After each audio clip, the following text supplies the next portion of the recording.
काफ़ी सारे कमेंट्स आ रहे थे, काफ़ी सारी क्यूरीज आ रही थी और पूछा ये जा रहा था कि पुर्तगाल में सर काफ़ी सारे स्कैम्स हैं। आपने एक वीडियो बनाई जिसमें आपने स्कैम्स के बारे में बताया, तो हमें क्या करना चाहिए, कौन से ऐसे पॉइंट्स हैं वो हमें बता दें कि जो हमें नहीं करने चाहिए, कौन सी मेजर मिस्टेक्स हैं जो हमें नहीं करनी चाहिए, और अगर ये हम मेजर मिस्टेक्स नहीं करते तो क्या हमें हमारा TRC card on the spot का मतलब होता है कि कितने टाइम में मिल जाएगा। Hello guys, welcome to my YouTube channel, welcome to another interesting vlog. एक नई इन्फॉर्मेटिव इंटरेस्टिंग वीडियो लेके मैं आप लोगों के पास आया हूँ। सर काफ़ी सारे कमेंट्स आ रहे थे, काफ़ी सारी क्यूरीज आ रही थी और पूछा ये जा रहा था कि पुर्तगाल में सर काफ़ी सारे स्कैम्स हैं। आपने एक वीडियो बनाई जिसमें आपने स्कैम्स के बारे में बताया, तो हमें क्या करना चाहिए, कौन से ऐसे पॉइंट्स हैं वो हमें बता दें कि जो हमें नहीं करने चाहिए, कौन सी मेजर मिस्टेक्स हैं जो हमें नहीं करनी चाहिए, और अगर ये हम मेजर मिस्टेक्स नहीं करते तो क्या हमें हमारा TRC card on the spot का मतलब होता है कि कितने टाइम में मिल जाएगा।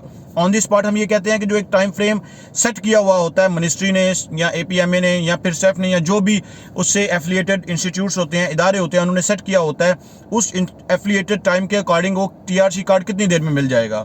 तो इस पूरी डिटेल वीडियो में हम डिस्कस करेंगे कि कौन से दो मेजर इश्यूज हैं, प्रॉब्लम्स हैं, आपको वो प्रॉब्लम्स नहीं करनी चाहिए, और अगर इनमें से कुछ हैपन हो जाती है तो उसका सोल्यूशन क्या होता है, फिर आपको क्या करना चाहिए। तो वीडियो में जाने से पहले मेरी आपसे रिक्वेस्ट है कि सर जितने भी लोग नए हैं चैनल पे वो काइंडली चैनल को लाइक करें, सब्सक्राइब करें, बेल के बटन को सर जरूर प्रेस किया करें ताकि कोई भी नई इन्फॉर्मेटिव वीडियो आती है वो सबसे पहले आपके नोटिफिकेशन बॉक्स में आएगी।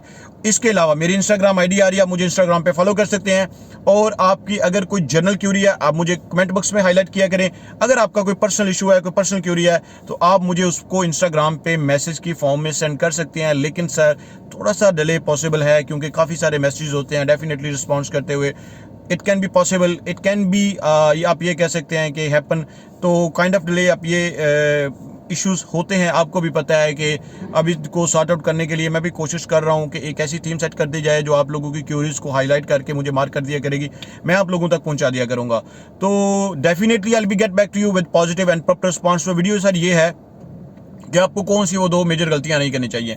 नंबर 1 के ऊपर जो आता है वो सबसे पहली गलती है कि जब भी आप पुर्तगाल में जाते हैं, तो इसमें मैं थोड़ा सा आपको एक्सप्लेन कर दूं कि जब आप फाइल लॉक करते हैं तो उसका थोड़ा सा आपको मैं एक प्रोसेस बता दूं ताकि फिर वो पॉइंट्स की फॉर्म में आगे चलना शुरू हो जाएगा। तो आप वहां पे पहुंचते हैं, आप जैसे ही वहां पे पहुंचते हैं आपको अपनी पासपोर्ट के साथ जो आपकी एयर टिकट्स होती हैं वो प्रूफ देना होता है, बोर्डिंग पास का प्रूफ देना होता है, जिस होटल में स्टे किया होता है उसका आपको प्रूफ देना होता है। आप अपनी फाइल लॉक करवाने के लिए लेके चले जाते हैं। सर फाइल लॉक करवाने के बाद आप अगर वहां से मूव कर जाते हैं, बहुत सारे लोग हैं जो फाइल लॉक करवाते हैं इटली चले जाते हैं, जर्मनी चले जाते हैं, फ्रांस चले जाते हैं, बाकी स्टेट्स में बेल्जियम मूव कर जाते हैं क्योंकि वहां पे पैसे ज़्यादा मिलते हैं।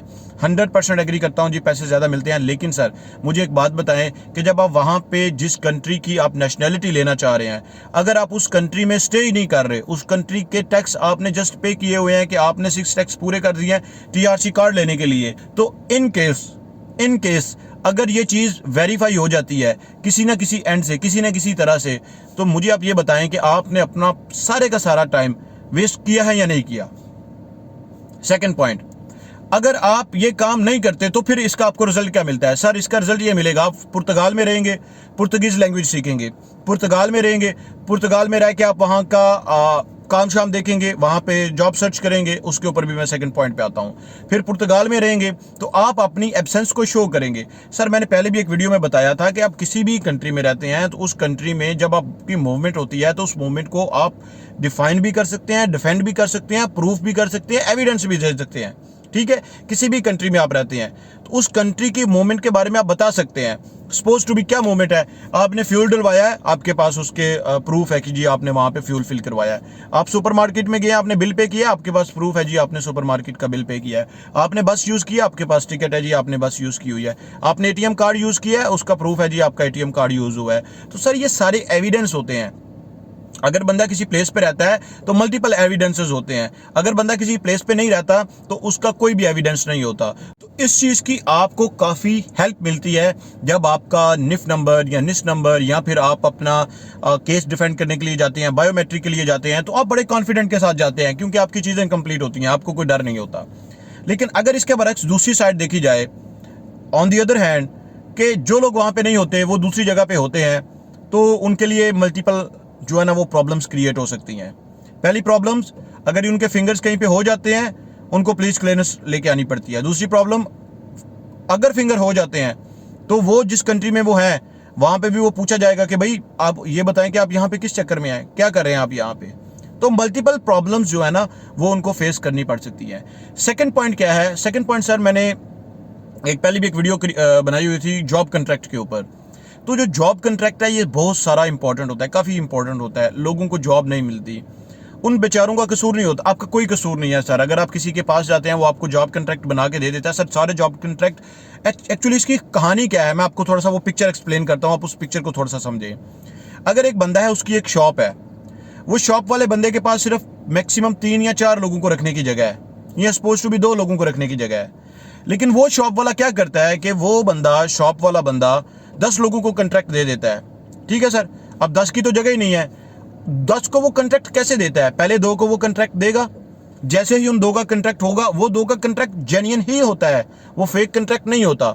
लेकिन जैसे ही उन 2 को कंट्रैक्ट देगा, वो जाके अपनी फाइल लॉक करेंगे। इस फाइल लॉक करने के बाद 1 महीने के बाद वो कंट्रैक्ट कैंसिल हो जाएगा, दूसरे 2 को कंट्रैक्ट मिल जाएगा, फिर तीसरे 2 को कंट्रैक्ट मिल जाएगा, फिर इसी तरह चौथे 2 को कंट्रैक्ट मिल जाएगा। इसी तरह से वो 12, 14, 15 लोगों को कंट्रैक्ट दे देगा। होपफुली 15, 20 लोगों को कंट्रैक्ट देने के बाद जो उसका पर्पस था पैसे कमाने का, वो उसने कमा लिया। उसके बाद उसका बिजनेस भी खत्म हो गया। आप तो सेटिस्फाई हैं, आपका कंट्रैक्ट जेन्युइन था, जब आप फाइल जमा करवा के आए हैं, प्रॉपर करके आए हैं, सारा कुछ तो ठीक था। अब सर इसकी रीजन क्या है? अब ये तो प्रॉब्लम है, लेकिन इस प्रॉब्लम का सोल्यूशन क्या है मैं आपको बताता हूं। इसकी जो रीजन है वो ये है कि हमें नॉलेज नहीं होता इन चीजों का। अगर हमारे पास नॉलेज होगा, इन्फॉर्मेशन स्ट्रांग होगी, तो हम इस पे एक्ट कर सकते हैं। कैसे एक्ट कर सकते हैं? आप अपने लायर को कह सकते हैं कि भाई मुझे क्या पता है कि इसने जो मेरे साथ काम किया ये ऐसा करेगा या नहीं करेगा, इसने मेरे साथ नहीं बाकी लोगों के साथ भी काम किया है।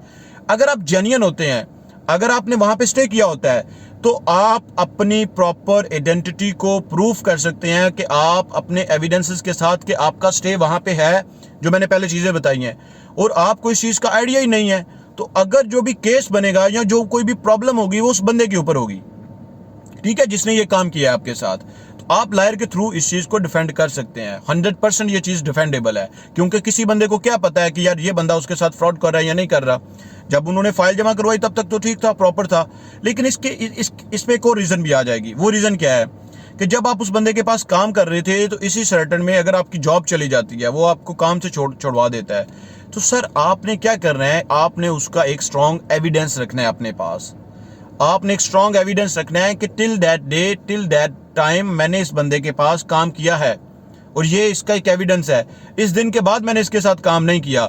हो सकता है ना कि 2 महीने के बाद उसने जॉब कॉन्ट्रैक्ट कैंसिल कर दिया था, वो बंदा ने कह दिया कि जी 2 महीने के बाद ये बंदा मेरे पास आया ही नहीं है, तो मैंने इसीलिए इसका जॉब कॉन्ट्रैक्ट कैंसिल कर दिया है। सर ये वो सारी की सारी कॉम्प्लिकेशंस होती हैं जो आपके टीआरसी को रोकती हैं, या यही वो सारी चीजें होती हैं जो स्मूथ होती हैं, तो आपके टीआरसी को ऐसे फास्ट मूव करवाती हैं कि आपको फौरन टीआरसी मिल जाता है। तो ये एक कंप्लीट डिटेल वीडियो बनाने का पर्पस था कि आप इन 2 पॉइंट्स को अपने माइंड में रखें, और इनके ऊपर अगर किसी किस्म का आपको कोई क्वेश्चन हो, कोई क्यूरी हो, कोई प्रॉब्लम हो, आप जरूर मुझे कमेंट बॉक्स में हाईलाइट कीजिएगा। मैं आपको इसके ऊपर गेट बैक करूंगा। वीडियो लंबी हो रही है, मिलते हैं एक नए इंटरेस्टिंग व्लॉग के साथ। तब तक के लिए स्टे ब्लेस्ड, टेक केयर।